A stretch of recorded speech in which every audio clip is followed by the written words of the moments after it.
just a great job. The crew this weekend, everybody that's with Howard Stahl's team, we knocked the nose off of it qualifying last night, and they've worked all day on it, and, just what a great night. I can't believe it. You started 19th. When you were sitting back there in 19th, did you think you had a chance to win this race? Yeah, I thought we had a chance if we could just get through those double file restarts.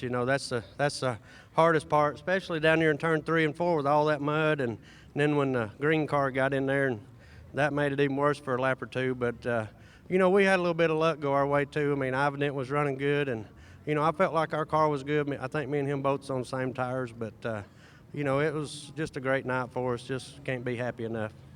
Well, Ray, I tell you, we talked earlier tonight, and you were telling us an interesting story about how this race car came together. You said you called it the Johnny Cash car. Yeah, they built it a piece at a time. I think they've been working on it. They said they picked it up a year ago this weekend. Is that right? And they bought it for a spare chassis, I think, and then they said, well, we'll go ahead and get it rolling, and then they just gradually put it together a piece at a time. So everybody's heard that old song. So. Well, you're going to be in that master-built house car next season. You might want to take this one with you. Well, it's a good one, and just thankful to Keith and Tater. They do build good race cars, and, congratulations to Ronnie. I think he won the championship in one of them. So Ronnie's my hero. I thank the world to him, and just a great night. Everybody's master built, and everybody's involved with my program with, Integra shocks. And like I say, Gary, he showed up for the weekend. I know he'd rather be in Disney World, but he made it anyhow. So. Well, congratulations, Ray. You're winner tonight of the 9th Annual Chevrolet Performance World Championship Race, Ray Cook.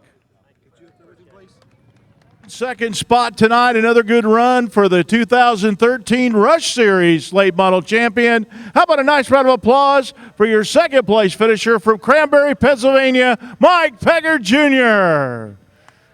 Well, Mike, congratulations on a good second-place run. It kind of looked like an up-and-down night for you tonight. You'd fall back, come up to the front, then fall back, come back up to the front. Tell us about your evening.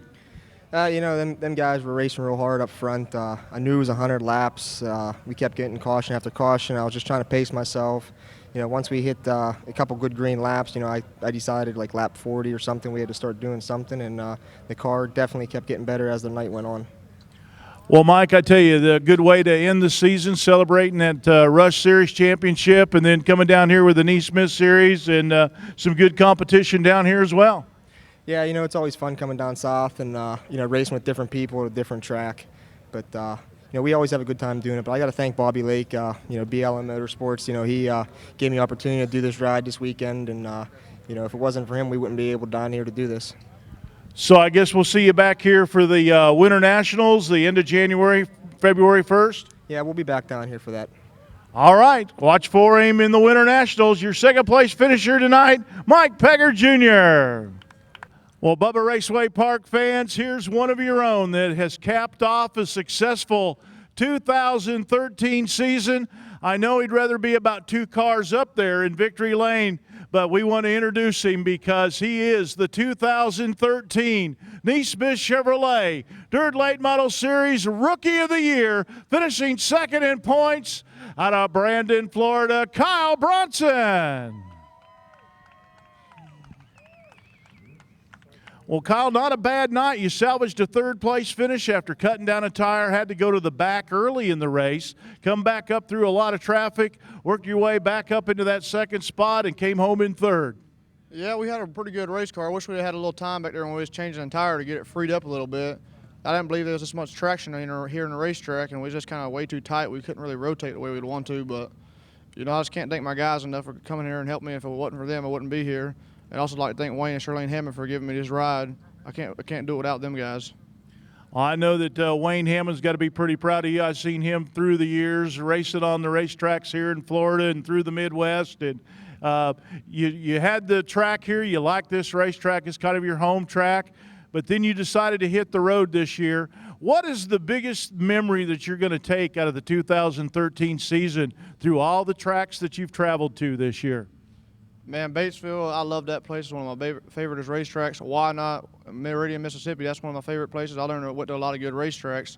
I had a lot of fun. I had more fun this year than I ever had in my life. Are we going to see you running for the championship in 2014? No, I don't think so. I think I'm just going to try to hit and miss and race all the big races I can. I'll probably go to most of the big ones and stuff, but it's good for the guys up north and stuff. It's just a little too far a drive for us. I know you had to make the long tow each and every week. I bet you're glad this season's over with and you don't have to live in that holler anymore. No, I think that's the best part of life. The road dog, right? Yeah, man, thanks. Kyle Bronson, ladies and gentlemen, the 2013 NeSmith Chevrolet Dirt Late Model Series Rookie of the Year and the National Championship runner-up.